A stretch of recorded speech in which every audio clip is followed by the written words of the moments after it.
and welcome to the Back of the Nest Transfer Deadline show. I'm Hambo, and with me are Stan, T, and Nick.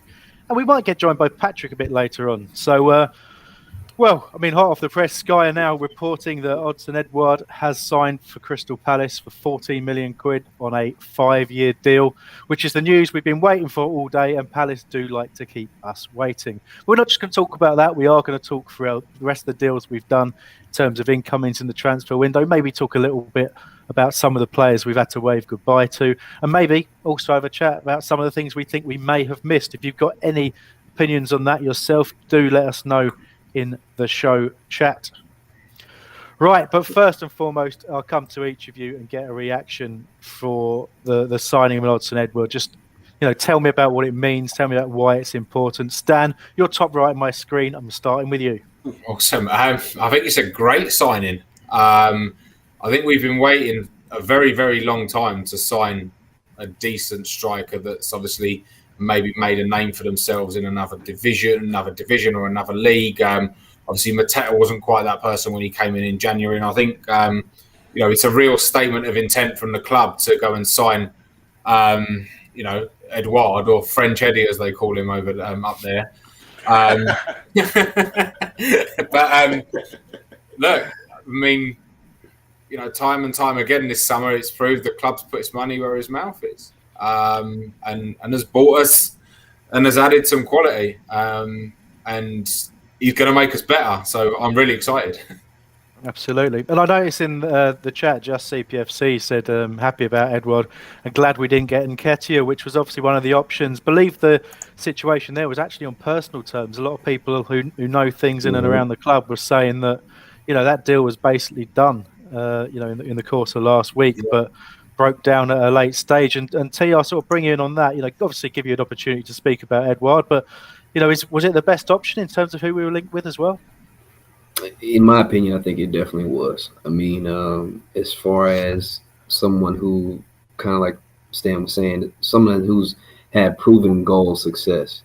I know in another league, I know that some people will probably feel a way or two about the fact that it's coming from the Scottish league, but the guy, when you see what he can do and what he's got in his bag, he's a special guy. He's a special player. So I think it is a better move than Nketiah, simply because of the fact that I think he gives you a little bit more versatility.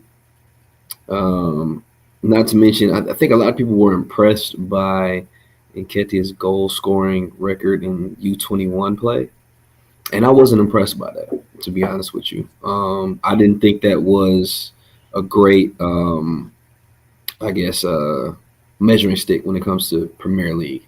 Mm-hmm. Just being completely honest. I just feel like it's a little bit of a different ball game, but I really, really love the fact that we brought in Edouard. He was the striker that I wanted from the beginning, and I'm happy that we are obviously made it happen. Just waiting for this damn official word from the club. Yeah, that's it. That little notification that's coming up. I've got my phone essentially sitting in my groin, and then just so I definitely will sense the vibration when the news comes through. Gives me that little extra thrill too. I've just realised I've said that live on YouTube. Anyway, it doesn't matter. I've said it. Yeah. It's almost a laptop phone, isn't it? It really is. Yes. Yeah, exactly right. Yeah, the radiation's probably not good. Anyway, right. Picking up on I'll come to you in a sec, Nick. Just picking up on some of the comments in there. Oliver's not a fan of Nketiah. Kendi, sorry, that is hard for me to say right now. Has said.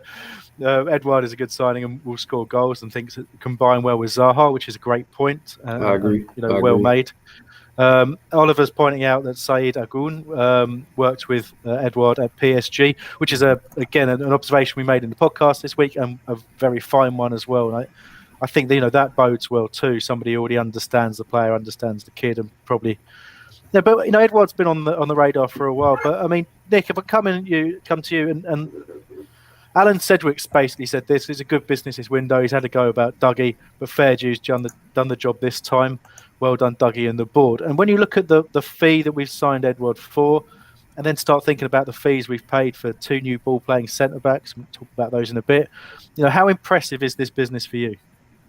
This has been one of the best windows that I can remember for a very, very long time. I mean, when we look back at the whole scattergun, the first year that Ollie came in, do you remember that? We just bought anybody and everybody. It seems to be a lot more targeted. And the fact that we weren't going to be held to ransom by Arsenal for 20 million for Nketiah. I know Arsenal fans are spitting feathers because they were saying, well, look, he's going to go for free next year if we don't get rid of him. They could have got 10 million for him. And now they're going to get nothing. And perhaps we could have ended up with him for 10 million. Edouard is a brilliant piece of business. I know we've had an eye on him. But it just shows how the backroom staff are coming together as a unit, doesn't it? Because you've got, like you said, the guy from PSG, we've got the Welsh guy. We seem to know what we want to do. I think Parish now, 10 years into the job, 11 years into the job, is getting more of a feel for what he needs to do to run us as a Premier League team.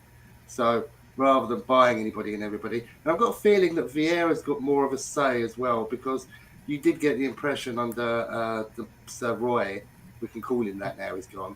Yeah. Under Sir Roy, he wasn't impressed by anybody we bought. And you almost get the impression that we bought Eze despite his protestations about it because he was too young. So we're looking at getting players to fill in for the future. We've got a starting 18 now almost, haven't we? Because when all the players are fit, I'm going to struggle to pick the best starting 11, and hopefully Patrick Vieira will be able to pick and choose depending on the opposition. But I mean, I'm moving ahead. I genuinely thought that you were going to say that you were going to struggle to get into the first team there when you started that sentence. I thought, my name Nick, is not let it go, mate. Let it go, honestly. Listen. Nick can't get a start. We could all take Jordan Ayew's place. Oh, controversial. My No, knees are gone. He keeps surprising me. I write him off and then he does something decent and then but anyway, there's a few comments in to take us on to kind of our next chat, if you like, gents. And Aidan asking, is there time for anyone else? David has got in touch and said, are the club waiting until the last minute to announce Edouard because we're not signing anyone else? And I think David's probably closer to the truth. In all honesty, earlier in the day there were rumours of a link with Jeremy Boga, who former Chelsea winger, playing in Italy. Sassuolo. Italy. Thank you, Sassuolo. Yeah. Mm-hmm. But he's apparently said that he's not leaving Italy in this window. I don't think he'll be signing a new contract there, but he's got no intentions of leaving this window. So it doesn't look like that was a goer. Certainly not through the course of today. But I suppose, guys, it leaves me that opportunity to say I'm not, personally expecting any other business. We'll go a different order this time. Start with you, T. Is there anything that we've missed? To be honest with you, I don't really. I guess it really depends on what lens you're looking from, because I feel like some people feel that there is a need at winger, but then I think that's more of an immediate look at the way things are. But then you got some people saying, well, do we need to look at winger? Because at the international break, we should be getting Michael Olise back, along with, of course, the hope of the development of Jez Roxaki. Then there's the lens of, hey, we need a new left back. We need at least some left back cover there. But then some people are like, hey, well, if something happens with Mitchell, we got Schlupp who's played there. We got Gyro who's played there. We got the young guy Hannum who could fill in. So I think it's kind of like how the lens that you take a look into when it comes to that. I mean, honestly, I think with adding a striker now at this point, I think we'll be all right moving forward. And I think the reason why we saw things develop today the way they have, where the announcement isn't going to come until the very, very end, is because I think that if the team announced something earlier in the day, we as the fan base would have been expecting more to come later on. Yeah. Oh, for sure, for sure. I mean, if you announce Edson at like noon, they're like, oh man, well, we still got all kind of time left. They're going to sign more people. That's it. We've sat here some deadline days doing live shows back in the day when we used to stream live podcasts. We were sat here for 4 hours talking about nothing because literally they announced their business. And it was, you think back to Yaroslav Yak and Erdal Rakip being signed, and we're like, well, that can't be it. But it was. It was. I remember tweeting "taxi for Friedman" that window. I was astonished. We were really fighting relegation that year as well, weren't we? Yeah, exactly. So crazy days. But who was the guy we got in at 11 o'clock that time when we were expecting somebody else, and he was a real journeyman, and I think he only played once for us. Kevin Doyle. Kevin Doyle, perhaps. Doyle. Yeah, I think that's the one. And we've done it a few times. I mean, the scattergun approach. You think of people like Leander Griffith, and you think about people like Florian Morange, people like that, who were completely over the top. And I know we had some deals that fell down at the last moment as well. We had Nias was in the building, wasn't he? And that fell through. And it's all He sorts of asked for stuff. more money, didn't he? When he went to Soho to meet Parish with his agent, and they asked for more money. Yeah, exactly. Yeah. I mean, so you know, we'll come back to some very good questions being asked in there. But Stan, I'll come to you next. You feel there's any gaps in the squad, and you know, and given that we've got, I suppose, injuries to some couple of exciting players, and Elisa's on the way back, and Eze starting his work in the machine that kind of suspends you in midair when you run. Yeah. You know, was that part of the reason maybe we haven't gone out and gone all out for a winger? I think so. Listen, can I ask? Did Eze do his Achilles? Was that the injury that he had? Yes. Yep. I don't know what that kid is made of, but you ain't running. If you did your Achilles in May, you ain't running in September. I've never seen that. I mean, you know, the players are out for long time doing that. So apparently he's well ahead of schedule. Look, you can always improve the squad. You can always bring in a player that makes us better, etc., etc. But is there a cause for panic in any position? No. Tyree gets injured. Ward can play left. Gyro can play left. Schlupp can play left. I think, like, looking just at the squad now, and I think going back to what Nick said, the players that we've signed, every single player that we've signed makes us better in every single position. We haven't done that for a very, very long time. Except Remy. Yeah. Remy, yeah. By the way, who looked pretty bad tonight. Cannot lie. Yeah. I don't know if hopefully some of you watching along would have seen the Sutton game and know what we're talking about there. Not an assured presence between the sticks. Let's hope for no situation where Guaita and Butland are out at the same time. We've got a couple of really good youth keepers coming through though. So what's the key that saved all the penalties? What's his last name? Whitworth, is it? Put him in there. That kid would save some of those goals. Yeah, exactly. Plus, we've got a good backup keeper in Butland. We haven't got Hennessy to worry about anymore. So absolutely. Yeah. I mean, it's people calling for Butland to get a chance now. I've seen that. Yeah. All the players that have come in. Can I read through them? Just everybody from start to finish. We got Jacob Montez, who came from Georgetown Uni. Michael Elise from Reading. Reading fans are still banging on at me about that, saying how good he is. Remy Matthews, Mark Gahey, Joachim Anderson, Conor Gallagher, Klein was a signing, Jake O'Brien from Cork, Will Hughes from Watford, who we seem to have skipped in this last few minutes. It's almost as if Edouard has usurped him a little bit. And of course, Edouard, who's still not been announced by the club, but is on the banner on Sky. And I'm so glad I'm not playing the drinking game every time Ronaldo appears on the screen. Yeah, it's every 13 seconds. You'd be hammered by now. Yeah, I would. So, Nick, coming up on the screen is a question for you. There you go. What do you think? Just missing the Balassi star winger. I was thinking possibly even more important than signing Edouard is keeping Wilf. And Wilf can play on both wings. And Wilf can be a Balassi-style winger. So that's how I'll answer that. Okay. Fair enough. Ash is asking the following. Do we feel we'll be in for Nketiah next year, or have we burned bridges wages? And that kind of takes me to a point that I really wanted to discuss, which is, what...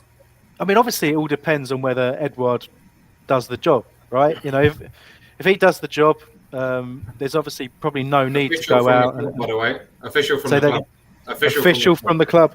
Disappointed. My phone did not vibrate on my testicles to alert me. So let me. There it is. Yeah. My Twitter hasn't alerted me yet. I'm a little bit upset. That's it. It doesn't have until Twitter says so. It doesn't. It's not real, but it is real. He's been announced. We have signed Odsonne Edouard, and we're all very, very happy about it. Hey, look, we knew it was coming, but with Palace, you're never ever 100% until you get that notification. He's not only holding the shirt, he's wearing the shirt. Actually wearing it. There you go.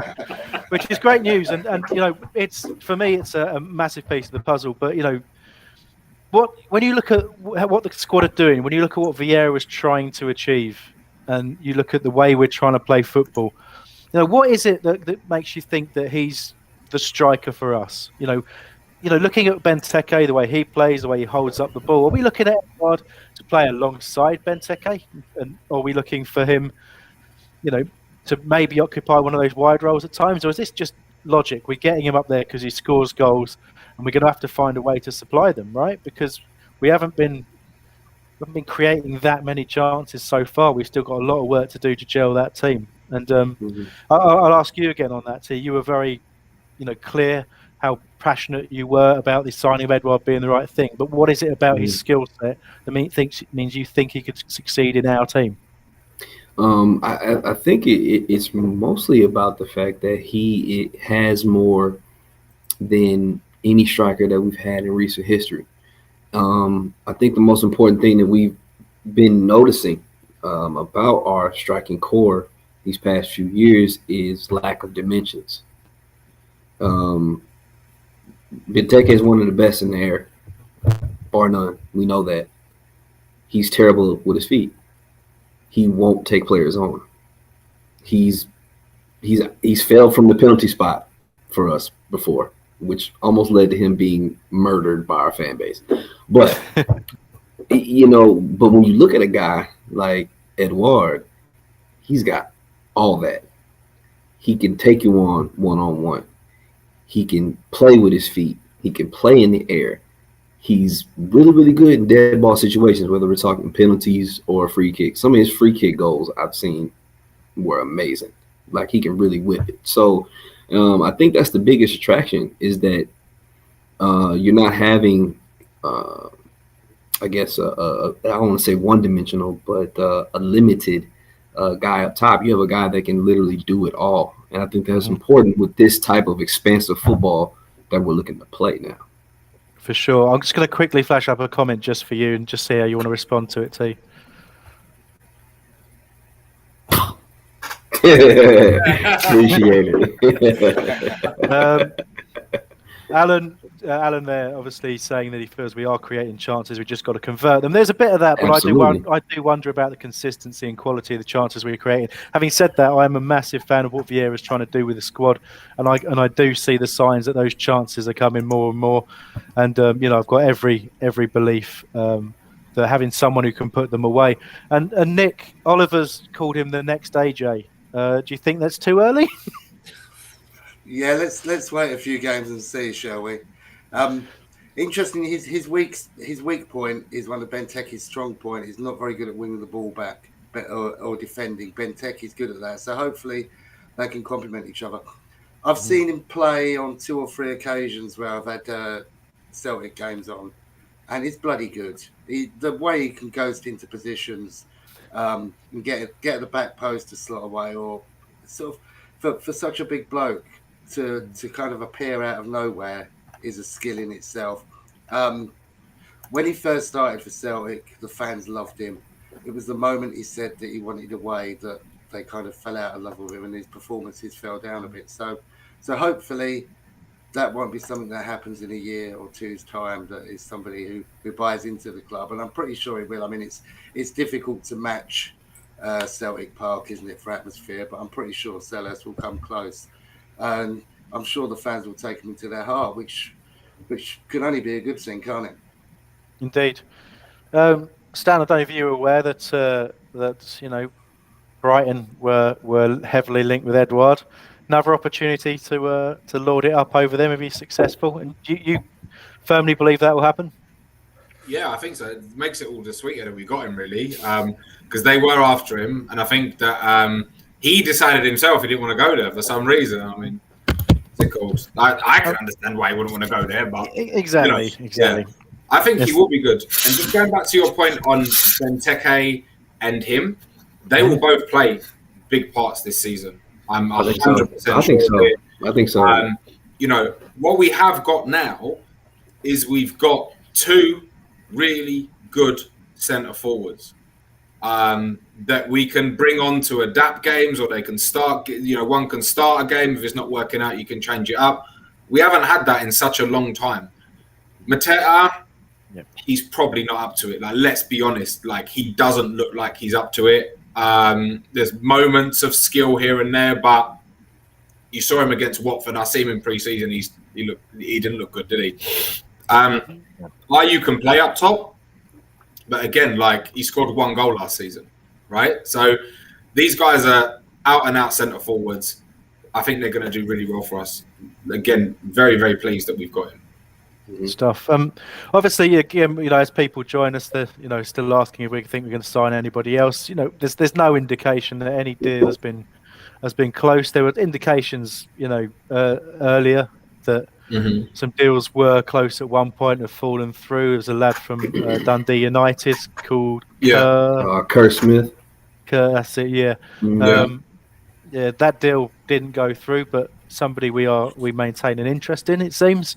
Maybe something to revisit, but I think that, the right thing for the club is not to panic, and it's not to ignore the fact that we have spent a significant sum of money. A lot of that is because deals are structured over periods of time, so it's not like we're paying out all 20 million for Mark Gay all in one go. We're not paying out the full amount for Anderson all in one go, and it'll be similar for Edouard as well. But and when you've let some of the high earners go the way we have, the books do balance that way. So, but we've obviously had investment too, and it's been a great window, and we shouldn't really feel bad if there are no surprise signings. And the key thing really is having a manager who is invested in freshening up this squad.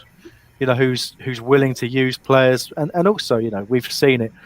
You mentioned it earlier about about not blocking the path for someone like Rak-Sakyi to get into the side.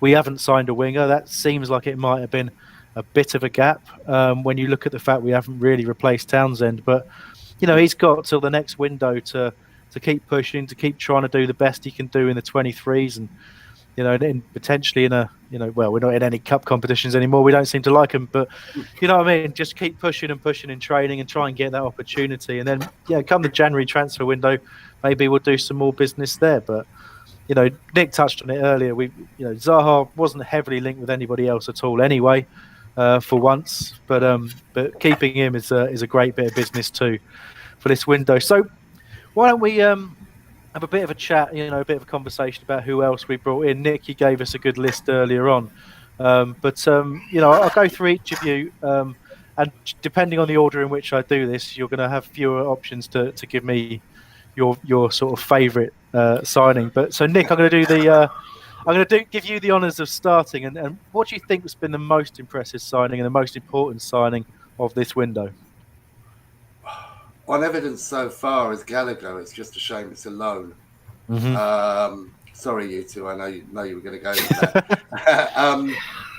that. He just seems, well, he's not the complete player, because if he was, Chelsea wouldn't have let him go. But he's on his way to being that, and he's definitely going to get game time.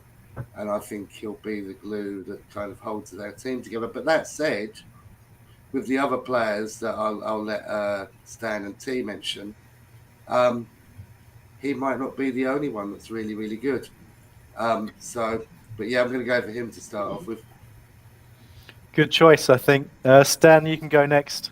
Obviously, you can give a nod to Gallagher, as can you, T, when it's your turn. But definitely give him a nod, because I think he's obviously, like, you could see that there's a player in there. I don't know if he's going to get games for Chelsea though. Like, they're buying and buying and buying and buying. Obviously, he's a great youth product, but him getting in there, I don't know. Honestly, I'm happy with all, minus Remy Matthews, who I've never seen play. I mean, I'm happy with all of the signings. Just watching those two ball-playing centre-backs, like, compared to what we had there last year, I mean, you just can't. It's just like it just makes you so happy. Just like, oh my god, like, well, they're passing the ball and like, well, they can run and like Scott Dan's not getting caught on the halfway line. You know, it's like it is really, really helped. You know, it's great. So I'm gonna go for Mark Gay. Because he's elegant. T1. He's elegant. Elegant passer on the ball. Really reads the game well, and he's gonna be really, really good for us. I'm gonna say it, like he's gonna be on the verge of playing for England in the next couple of years. Like he's that good. 100%. Sorry, you say that. I think we've got 3 or 4 potential England players. I'm just going to put that out there. Yeah. All right, I'm going to start counting them in my head as T. I mean, 3 I'm thinking of are Eze, Connor, and Gay. Those were the 3 I was thinking about just then. Who were you thinking about, Nick? Is Elise eligible for He's eligible for England, yeah. Yeah, so... And he's also eligible for France. France, yeah. And then, that's right. And then it was one African country, too. It was one African country. I can't remember which one. I'm not sure, but I know he said he was going to play for them though. I thought it might have been DR Congo. I can't remember. Yeah. But So so you've had Gallagher stolen. You've had Mark Gay stolen. You can of course give a nod to both and then talk about someone else. Because the way I was actually going to put it was before the West Ham game. It was Mark Gay. I can't think of the last time I've seen a guy his age play a center back and be that poised on the ball. Like, I have as much faith when he has the ball at his feet as I do with almost anybody on our team. Like, he's that good on the ball. He takes care of it that well. I love the way he pushes into the midfield. Like, no problem at all. Like, he had a run in the West Ham game where he got all the way into the box. Like, he made a pass to the wing and got to the box. I'm thinking to myself, oh my God, this dude is all the way at center. But like, I really liked him, of course. But Connor, man, as soon as he got in there, he's been an impact dude from day one, man. So those are definitely the 2 that stand out the most. I'm just going to pick my dark horse guy, and I'm going with my man Michael Olise to come good once he gets in there. That's what I'm doing. That's where I'm going with it. I really like that, and you know, I've saved myself to last, and you've actually picked the one I was thinking. I think I can mention him. No one's going to mention Michael Olise because he's not played. Everyone's forgotten about him, right? But no, you've done it, and he looks really, really impressive. I know a few Reading fans who just can't say enough positive things about him. Thank you, Reading fans. Thank you indeed. Yeah, but fortunately, I don't have to now think of an answer to that question because Patrick's joined us, and I can deflect attention away from the fact that I didn't answer it and start talking to Patrick. Patrick, you haven't had the opportunity to talk about the fact that Odsonne Edouard has now signed officially for Crystal Palace. Just give us your joy, please. Oh, the shirt. The new Ian Wright, exactly. There we go. I'm overjoyed. I can't complain. I mean, honestly, we need another striker. I'm a big Benteke fan, but I understand that we need another striker. Edouard's got quality. He's got pace. He's a finisher. To play out wide. Honestly, we could not have got a better player. I've been listening to you guys, and I agree with what T was saying. And Ketchit, for me, is a little bit overrated. With his under 21 record, to talk about how he broke Harry Kane's record. Don't care about that stuff. But as far as a player out there we could have gotten, I think Edouard's the perfect. And he's different than 2 we have already, which is really great. It gives Vieira a very big selection headache. I heard Nick talk about that before, but that's a headache you always want to have. So I'm really happy with that signing. He's great. Just a bit of reaction there from Oliver. We gave him a bit of stick for calling him the new AJ, and you've gone straight in with the new Ian Wright. So excellent. Or he's right. Let's hope he doesn't Or he's bugger off right. to Arsenal. One of the other. Yeah, let's hope he doesn't bugger off to Arsenal. Yeah, He will eventually, but not next 4 or 5 years, hopefully. No. Well, we're Nick's, in the Nick's tip. Take your tea bag out before you finish making your tea. I just nearly choked. Oh, I'm so glad we got that on video. Nick, you are like me, like us all. Nick, you are getting older, and these things do tend to happen. Yeah.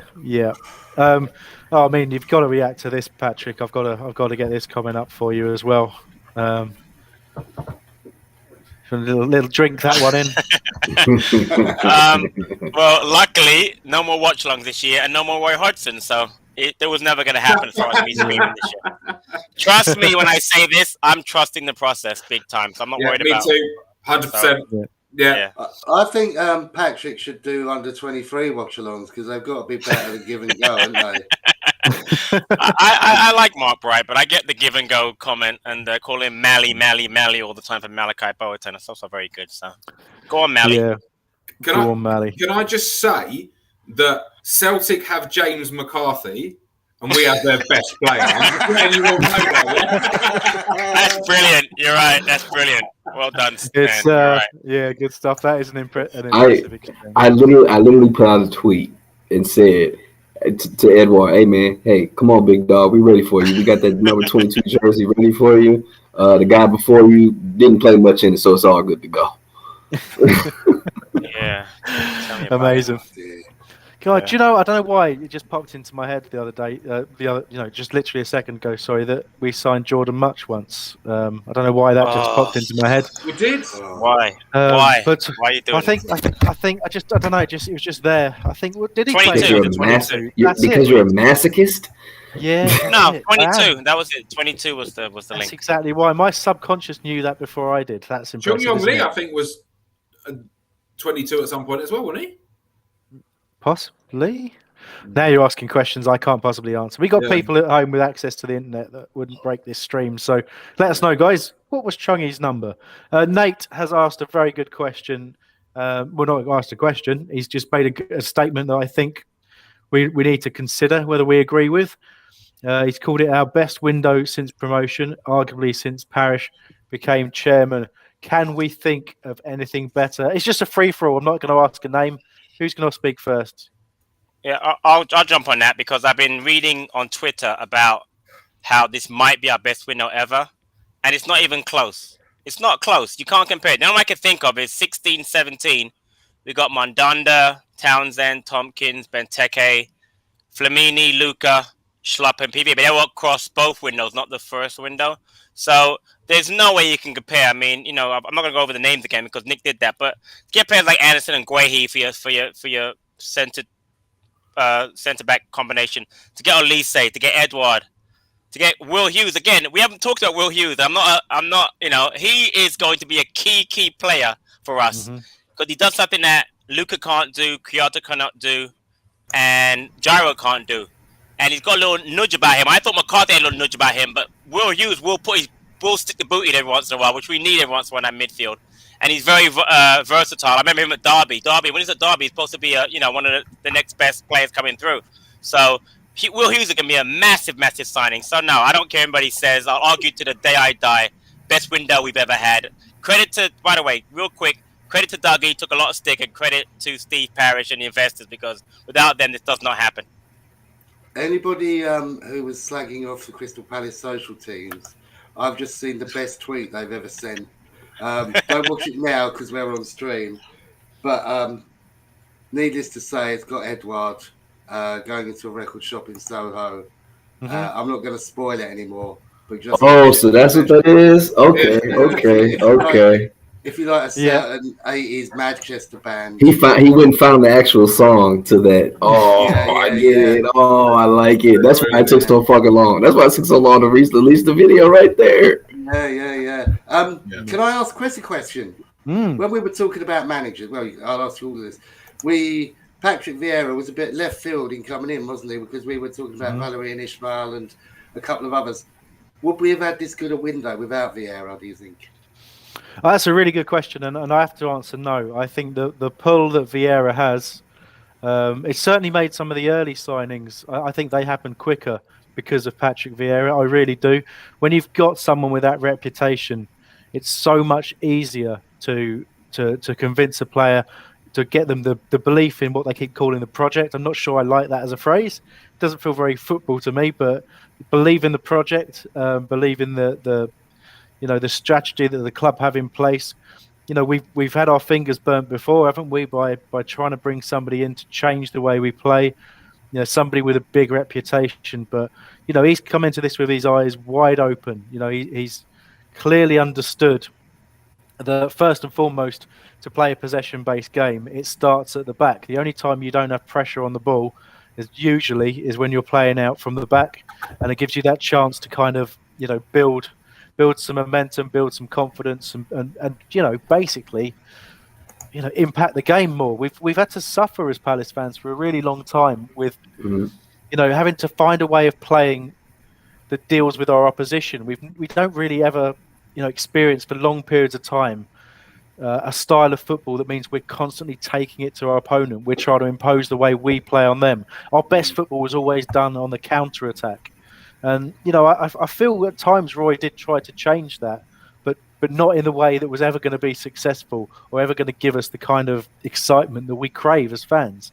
So for that basis, I do think you're right. Vieira absolutely, as a reputation alone, has helped us make signings, but it's also going to help the players we have now believe in what he's trying to do. And look at Wilf. I know Wilf cuts a frustrated figure and people are trying to read so much into it, but look at how he celebrated against West Ham. Look at that. There is some fire back in Wilf. I don't think he resents the fact that move hasn't come. I think the last 2 seasons he's resented it. He really has. He's kind of just we've had to try and get him out of a funk, but I don't think that's happened this time. I think he respects the fact that he can go and occasionally give Vieira some stick on the sidelines like he's done twice already.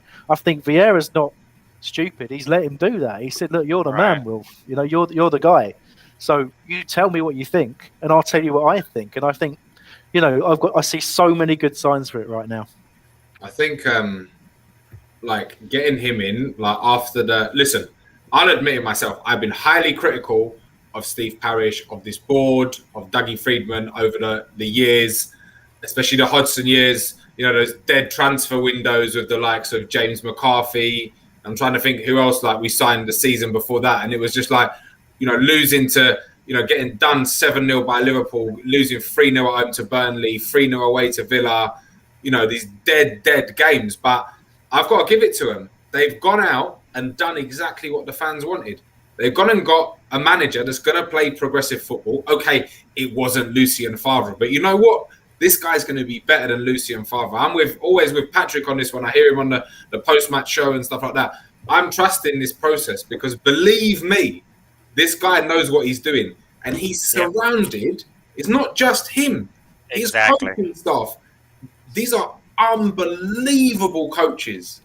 Trust me, no disrespect to Ray Lewinen, club legend, don't get me wrong, but O'Shane Roberts and the other 2 guys that he's got, these are world-class coaches. Christian Wilson, Christian Wilson, yeah. I think it's refreshing for us, and it's good, and it's a good sign because I feel like we're doing all the right things in this process. The pull of Patrick Vieira goes a long way with players because it's one thing to have a good manager, but it's another thing to have a good manager who was a great player.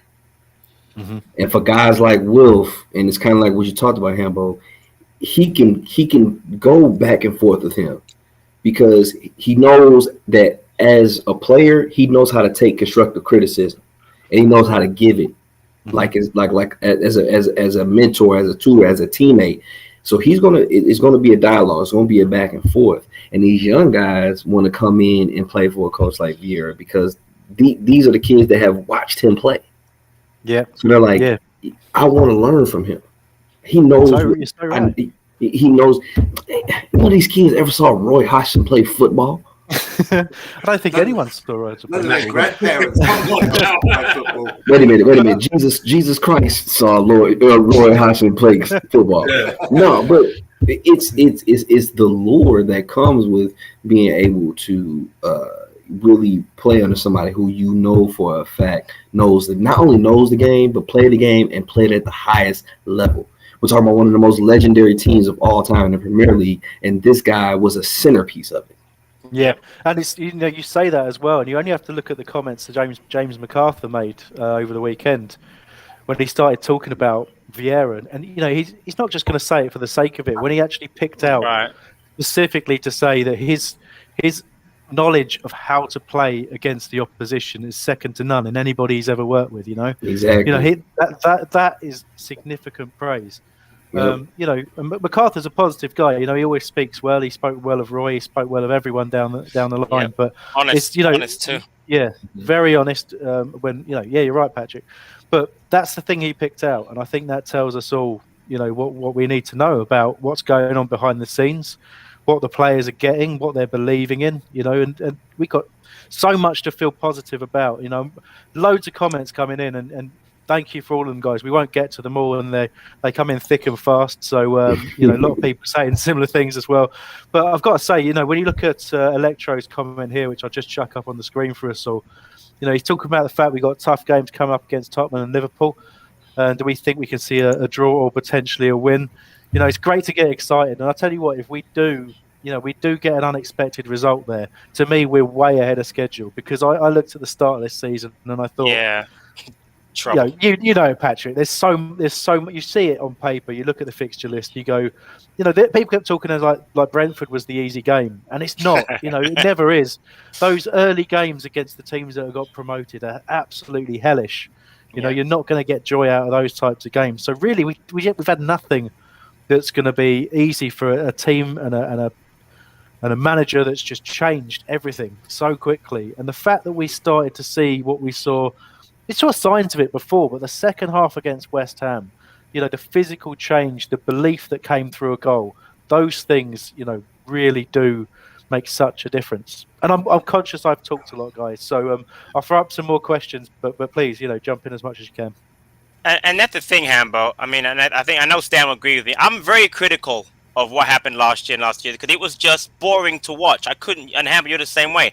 At least now I'm seeing something that I can believe in. I can believe in a manager who not only for me, because I saw a manager over here in America for New York City FC. Obviously, I knew him as a player, who I just believe in. And again, to get the players that we got, and I had a friend, we have a discussion today about, we could have gotten a couple of players with Hodgson here. We would not. Maybe Conor Gallagher comes because, again, Dougie chased him down last year. But there's no way Mark Guehi, Joachim Anderson, and also Edouard signed for Palace under Roy Hodgson.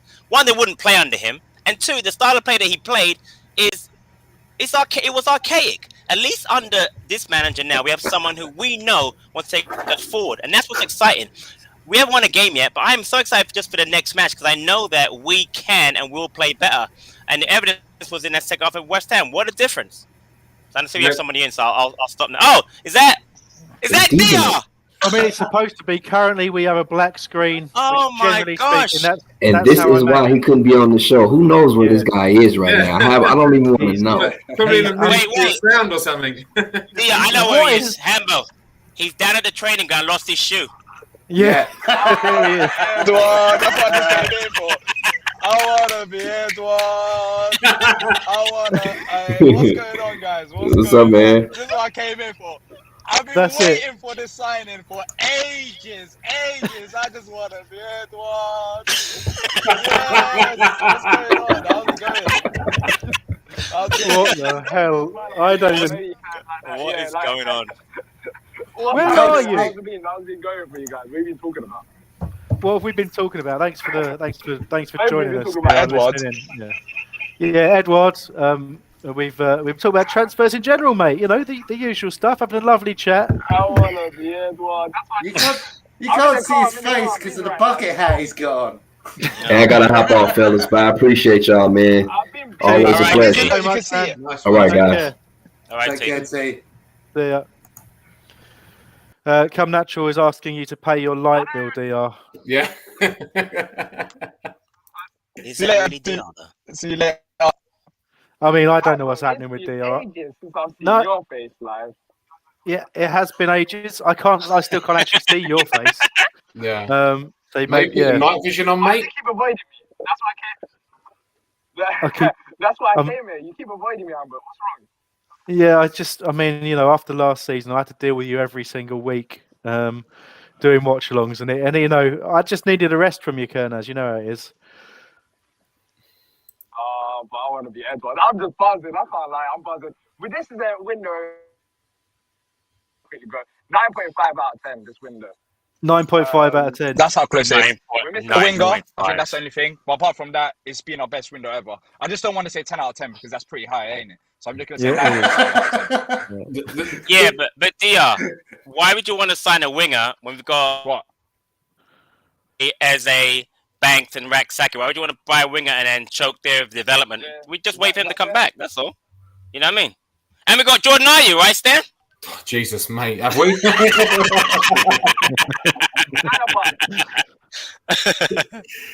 Oh man, It's a shame. I'm really struggling to hear DR and as well as see him. If we're talking So, about Jordan Ayew as an option, I'm yeah. about to leave. I'm pretty Yeah. Anyways, I'm not going to be here for that. Nah, I'm just saying that we don't need another winger. Like I've said this for ages. We don't. I feel like we need a striker more than a winger. I agree. But one thing that I would say. One thing that he will say. Yeah, I can't hear him. I wonder what that one thing that DR I just was gonna wanted say to go and was. sing that. I'm All right. out. All right, Some cheers, guys DR. have- Hello, what's going on, everyone? Oliver, PP. Yeah, up the Palace. Up the Palace. Up the Cheers, Palace, DR. mate. Take care, mate. See ya. Yeah. So there you go. A little special guest slot for DR there. Very special. Very I- special. I'll tell you something though. I have spoken to a few people that have close links to the club, and this Right. isn't just one window. Apparently, Mhm. the club sees it Setting up. as Yep. a 2 or 3 or even 4 window project. Yeah. You know, so this, I think there is more money to spend. I don't know if they're going to go crazy and buy loads of players, but I think you're going to see in every window from now on some good quality additions coming in. You know. Do you think? Because we've been quite pessimistic, haven't we? We've been when Vieira came in, we're saying, "Oh yeah, we'll finish 10th," and I know we're on a bit of a high this evening, especially after DR's appearance. That and the Nuno thing earlier on in the year. I mean, he's just surpassed himself, hasn't he? He'll be on Britain's Got Yeah. Talent Yeah. soon. Yeah. Guys, Are we so underestimating how good we're going to be? can you answer that question of Nick's if we're underestimating how good we can be whilst I head off and plug the laptop in so I don't immediately shut down? So bear with me. Yeah. No worries. And I don't. Yeah, I think we might be. You know, what I would say is under Hodgson, if we are playing, so we got to play like a big team like a Spurs or a Liverpool, like you just knew that there was no result coming towards the end. I mean, don't get me wrong, he got a couple of results here and there. Just give credit. He to did him. in the beginning. He did definitely. Yeah. Sure. And he did. And even last season away at United, we done them 3-1 or whatever it was. But Right. we just knew that, like, especially like with Spurs, we're rolling over. Spurs away, we're rolling over. Yep. West Ham, if we were 1-0 down at half time, that team comes out under Roy, same formation, no changes, nothing, we're rolling over. Yep. But I think this time, that's not going to happen. And that's the And- main difference. Yeah, and again, great point, Stan. But and now you're adding all these players. Now when we had players like Hannum on the bench, now you're gonna have Edward possibly on the bench, and then you're gonna have Will Hughes on the bench, and you're gonna have hopefully Michael Lise on the bench. So now your options now for changes at halftime, which he will make, or when we're down a goal, he will make. As opposed to before when you had the youngsters. And I'm all for playing the youngsters. I hope they get a chance. But now he's got so many options now. There's going to be, it's going to be ridiculous. And again, I'm just looking forward to what he has to do because I love the way we're trying to play. I love the press. I love the seeing Mark Guehi on the goal line when we score a goal. I mean, stuff like that is stuff you never saw under Hodgson or any other manager. Honestly, that person probably was probably my favorite, Alan Pardew. Yeah, your favourite. Yeah, The crazy man. Yeah. I've Yeah. never forgiven him for the cup final, mate. So I was there, mate. I cried after. I was as well. Flew home the next day. I was devastated. So, well, we all were. So, yeah. I mean, I was inconsolable after that, and I still haven't ever watched it back. Even I never even watched the highlights. I have no intention of ever watching that. But I loved being at the semi-final. You were there with me, Patrick, weren't you? And I we was had a brilliant. great That time was there. fantastic. Watford, that was fantastic. good Yeah. stuff. But no, look, it's really positive stuff at the moment. I just think we would be doing it a bit of a disservice if we didn't, on a show talking about the transfer window, just have a quick look back at some of the players we've lost. Sounds like an end of year show when we talk about the talk about the deaths in the year. But Right. you know, it's thinking about the players that have gone. Is there anyone there that you kind of think that was a mistake or that wasn't the right moment? You know, I suppose, you know, Andros has gone on and done really well for Everton in the early days. You kind of look at that one, and probably, you know, the likes of Cahill and Dan are probably up there in terms of the other options. And, you know, I don't think too many people are missing PVA, but we are missing maybe some experience at left back. So any thoughts on those, gents? I personally, mine would be Townsend for a few reasons. One, you know, we've been talking about not having a winger, and he was obviously, you know, a winger, someone who brought experience. I thought he could have taught like maybe, you know, Banks and Raksak how to play. He was very influential last year in how Mitchell developed and how Mitchell played. So having him in front of him would have been valuable. So, I would say he'd be the other one. With all due respect to Scott Dan and Cahill and Sacco I was a big fan of. The fact is, they weren't mobile enough to play in this system. So if we had kept them for the experience and leadership, they wouldn't have played under Vieira. And if they had played under Vieira, they'd have been exposed big time. You've seen that with Tompkins right now, why he's not going to play. Because he can't play out of the back the way that Guehi and Anderson can play. So of all the players that we lost, I think Townsend to me is the biggest loss. And of course, Wayne Hennessy. Of course. You know, you've always been a big fan of Wayne. So Hello, man. I don't expect it. Yeah, you know. A massive fan.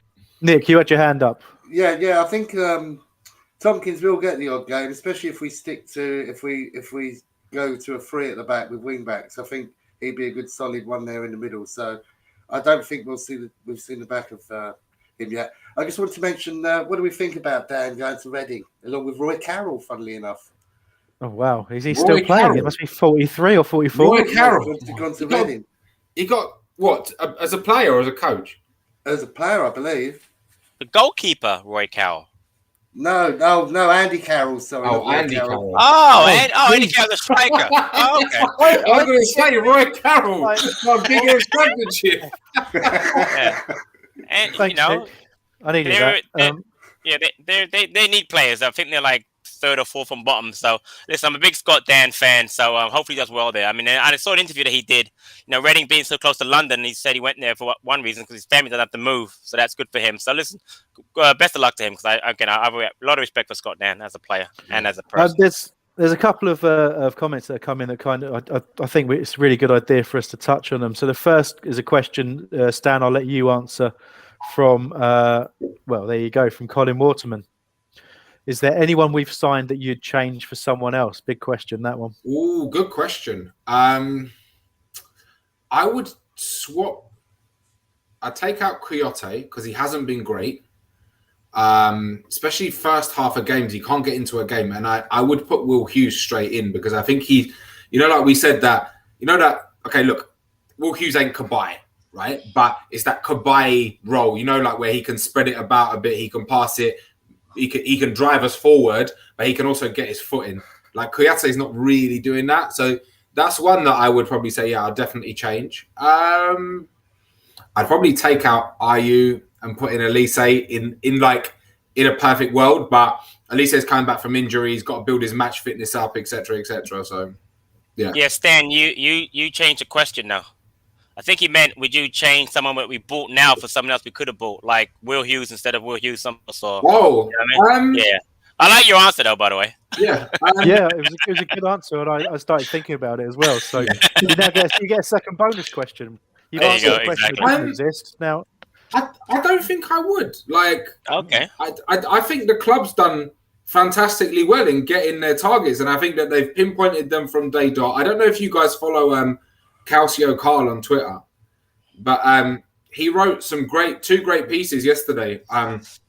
He's very well connected to the club about the actual process and about how, you know, the club knew that this team was old. This was a functioning team that was staying up, but it needed to change. And how they've actually pinpointed all these players to come in is pretty like, I don't think I'd swap anyone. I'm really happy with the business that we've done. Yeah, it's a really tough question, isn't it? Because you can obviously go insane and start saying that you can't say that every player we've signed is the best player in that position in the world, for example. It's not really going, oh, well, you win £1 million on the lottery, be like, yeah, well, but I'd rather win 2, wouldn't I? Exactly. Exactly. But then when you start thinking about the logic of it, you think about the club that we are, the resources we have, the job that need doing. They do feel like exactly the right signings. The only thing I would say in answer to it is, change the Gallagher loan signing to a permanent. That's the one thing I probably would have done if I could have done. But one thing I didn't mention earlier on, we were talking about, are there any gaps? I've got to be honest, and one of these things, well, probably both of these things to some degree are, a little controversial. But I do have concerns in the fullback positions. I don't think Klein's got fitness issues. Not his fault at the moment. I believe he's got COVID at the moment, not been available for selection at right back. But I think there needs to be more competition there, and we've been held back by Nathan Ferguson's injury issue since we signed him. So you're not really blaming anyone there, but I think we need more competition and something in terms of a bit more pace and a bit more. Is he coming back though? Is he coming? Ferguson, because he ain't played football in 2 years. No, I know it's. But that's the worry, isn't it? You can be as good a player as you like, but if you're out for 2 years, it's a long way back, and not everyone makes it. We released Connor Wickham finally this summer, and he's one who had that long way back. All the talent in the world. Loved Connor Wickham as a striker when we got him. Never did anything because he was never fit enough to do anything. And by the time he's got fit and come back, he's no longer the player he was. And you worry about that kind of stuff. But hopefully, with Ferguson still young enough to fulfill his potential, which he has a huge amount of. But and I look at left back as well, and I love Tyreek Mitchell. I think he's going to go on to be a really top player. But playing week in, week out is tough for any player at Premier League level. And I wonder about the damage that might do. And in some games, he gets really targeted. So that's my only thought about the window is I do think we've got something to do in January in one of the fullback positions, if not both. If I could sort of talk about that, but I do want to talk between you all about a comment here from Desi Sona. He talked about the fact that mainstream news outlets, and I know exactly what he's talking about, said it's an impossible task to get the players in after a heavy shredding or shedding, if you like, of dead players. And he's very much in the belief that Dougie and Parish have proved them wrong. I think, unfortunately, we have to wait to prove people wrong, and for the time being, we're still going to get lots of ex-pros and media punters and all that kind of stuff telling everybody that Palace are going to go down this year because they've changed too much too quickly.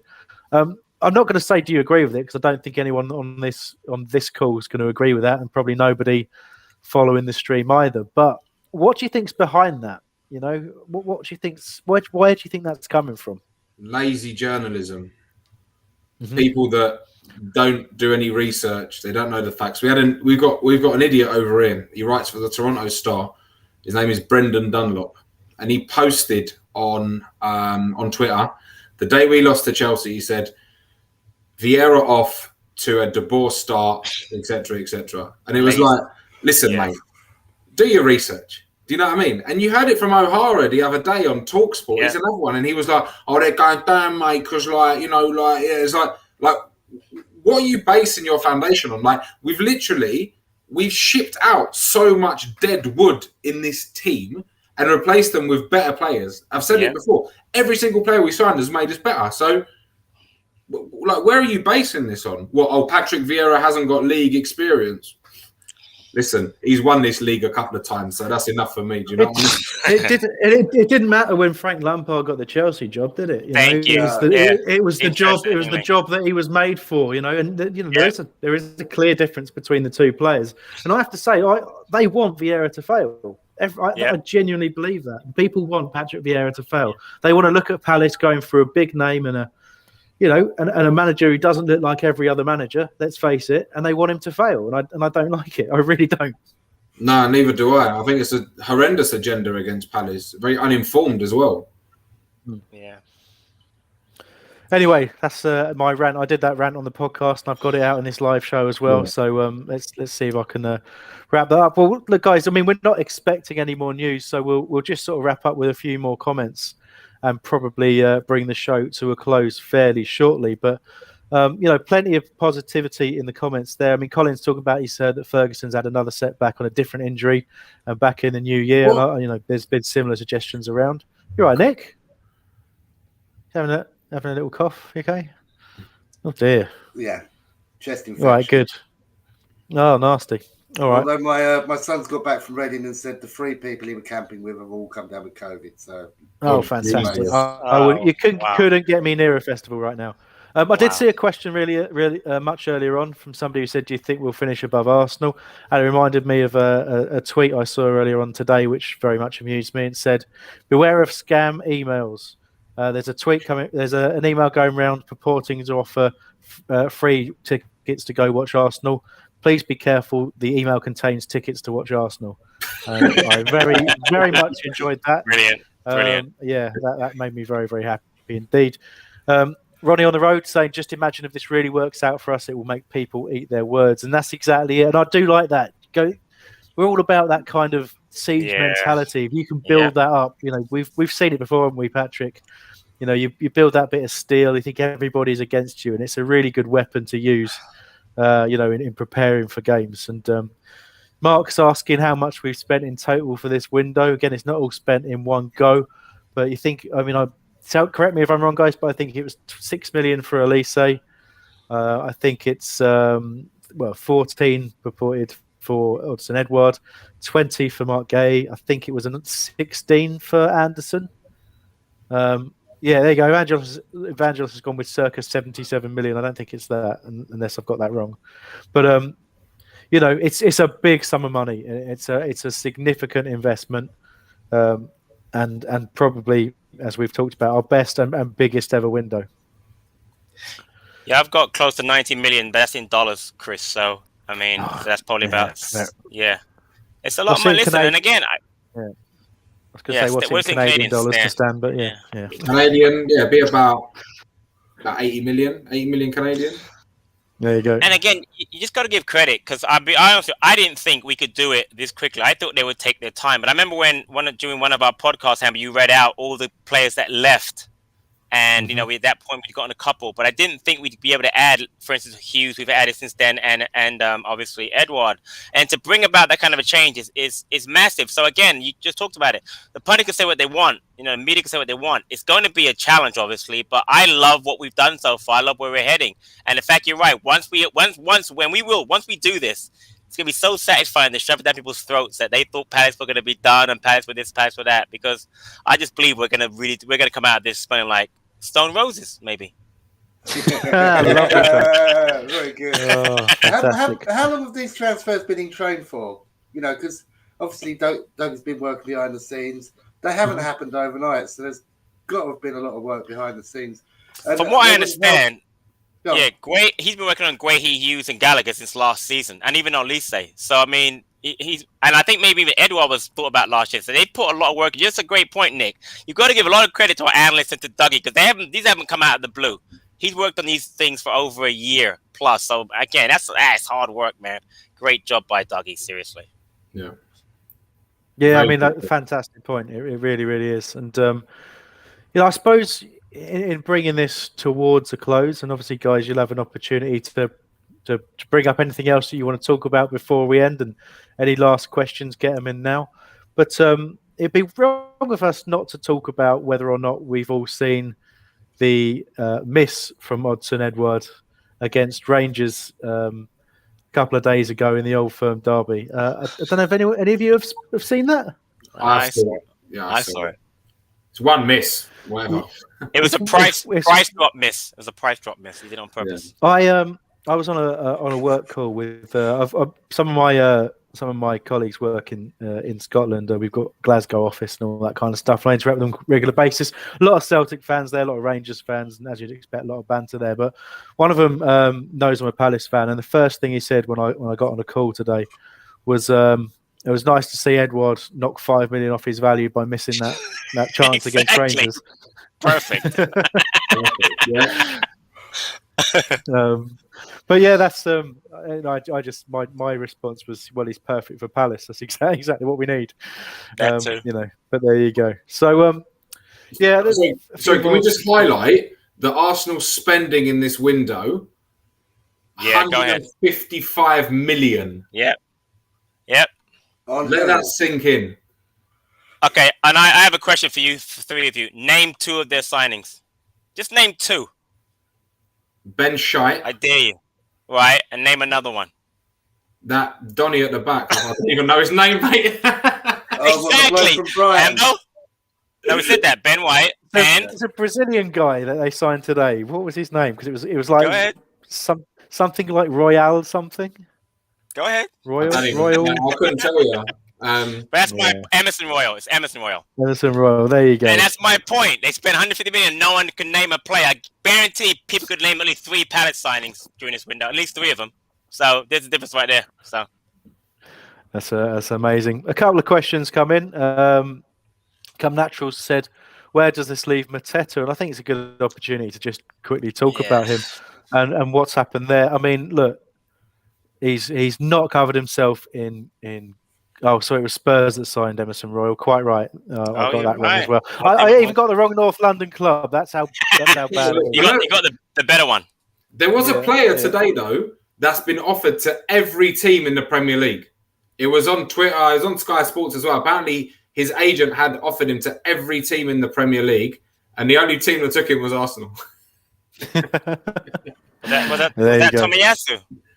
I think so, yeah. The Japanese player. He's actually pretty good, by the way. He's actually a decent player. Yeah, Yeah. one of your Football Manager. I was going to say, exactly. He's brilliant. For Palace in 2022-23, he's brilliant. Trust me. Yeah, there you go. Colin called him teriyaki, but that was not quite right. But I see what you've done there. But we'll try and gloss over that to some degree. So going back to Mateta, right? I think one thing look, whatever happens with Mateta, we'll always have Brighton. We'll always have that moment where he scored that wonderful goal, gave us a lot of joy, and set up a fantastic and memorable win for us against that lot.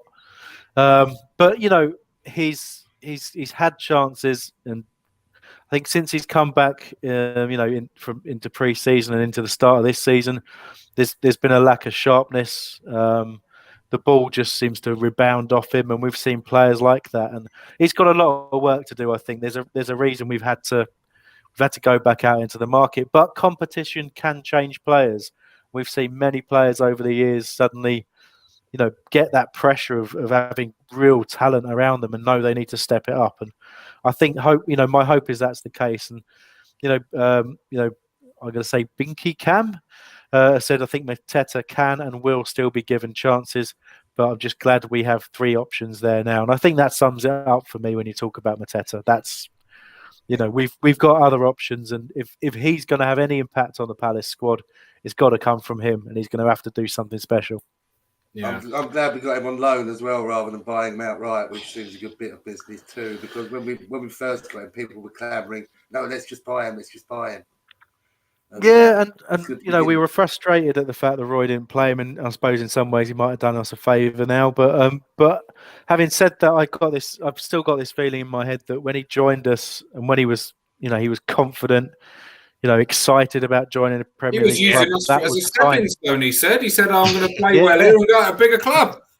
Exactly. And whilst you don't want to hear, you don't hear that, at the same time you want to kind of harness that, because that was the moment, when he was already had that momentum. That was the moment to give him that opportunity. We didn't give it to him, and now it's a long road back. But you don't rule people out, do you? You just until that moment that they've left the club, you don't rule them out doing something in a Palace shirt. But anyway, I think I'm just scanning through to see if there's anything else that we want to talk about. Lots of generally mocking Arsenal stuff going on, which I'm enjoying. And we got to end, I suppose, with this comment up on the screen. Palace deadline day signing is I want to be Edward. No, it's just so good. That's why I wanted us to sign Yuri Tielemans, so we could sing Yuri Tielemans to the tune of Sally Cinnamon by Stone Roses. But this is just as good. We can do that in the next window, and it's been really, really enjoyable. I know there's still 20 minutes left of the window, but we're not expecting anything else. And if it happens, it'll be a lovely surprise. So thank you so much to everyone who's joined us today. The numbers keep going up, which is why I've kept going. But I'm sure you can probably catch a replay of this somewhere on our YouTube channel. and taking all the joy, especially that little cameo from DR that was just something very, very special. Mainly DR's teeth. We saw DR's teeth and heard something from him. I think he was in a field somewhere. He must have. Yeah. I mean, I don't know what these kids get up to these days, but that was weird. Anyway, lots of Sam Hesketh wants us to announce DR or we riot from Evangelos. So I will announce DR. DR will be back on this channel soon, as will Patrick, as will Stan, as will T. You never know, Nick and I might pop up at some point again throughout the course of this season. But I'm going to go back to hiding behind a laptop keyboard and speaking on a podcast instead for a while. Awesome. Thanks to everyone who listened, and thanks to all of you guys who joined me to do this today, including DR and T, who are no longer with us right now. So take care, all. See you later. See you later. Up the Palace. Up the Palace. Up the Palace.